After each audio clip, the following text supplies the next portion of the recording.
Bryn, I turn to you because I think you've been a little more concerned about Apple than others of late.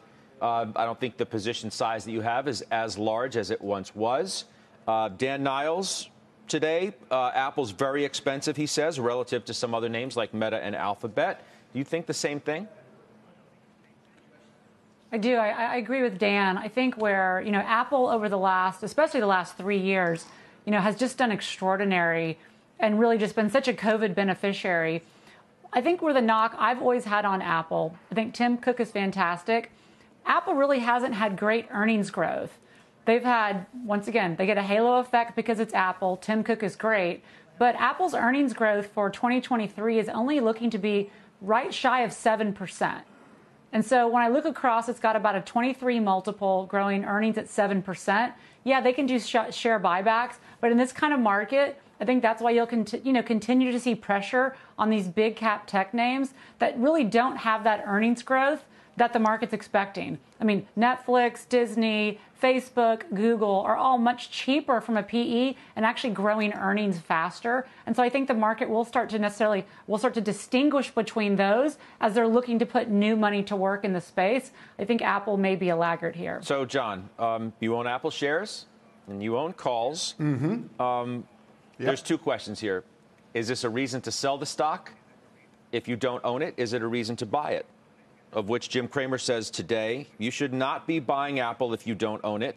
I predict a bunch of numbers cuts next week because of services slowdown, a la Morgan Stanley's call today. What do you make with that? Well, it goes back to what your taxable liability is, Scott. If you and I debated it and with the committee, with Bryn and everybody said, well, the fair value for Apple is 10% lower. If you take your long-term capital gains and pay that and then try to get into it on that 10% lower bottom, you've vaporized a whole bunch of cash. So if you're talking, and I'll do that for now, I'm trading in a non-taxable environment, both because I'm in Puerto Rico and because accounts I manage for my family are tax deferred. So I could be exiting, and I'm not. Instead, I'm just aggressively selling at the money calls.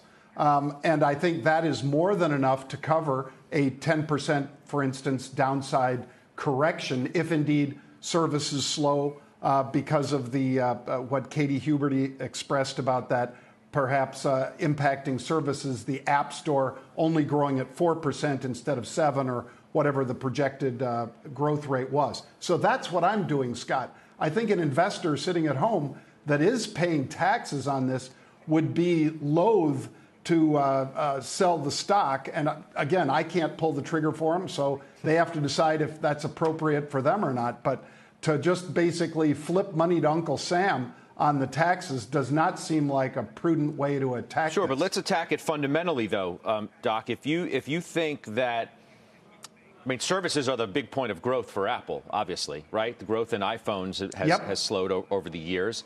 Services is where the company and investors need to be placing their bets. So if estimates, Doc, are coming down for the June quarter because of the App Store, that sets up for a difficult number, potentially, for the services growth, which is the biggest part of the growth engine for the business.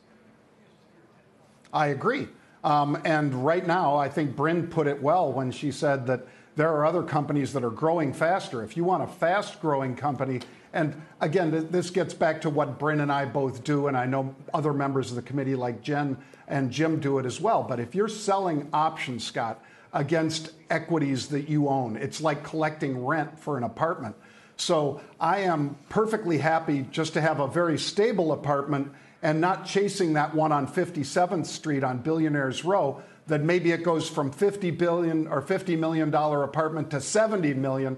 I'd much rather own an apartment that's very steady, which I think Apple is. And like you said, services may be impacted, again, may be impacted. And that's something that Apple makes money, that 30%, 35% on something, in the App Store that they didn't build, except for the App Store itself. They're making money on somebody else's sweat and intellectual capabilities, intellectual properties. So I'm right back to the same thing. Give me a stable stock.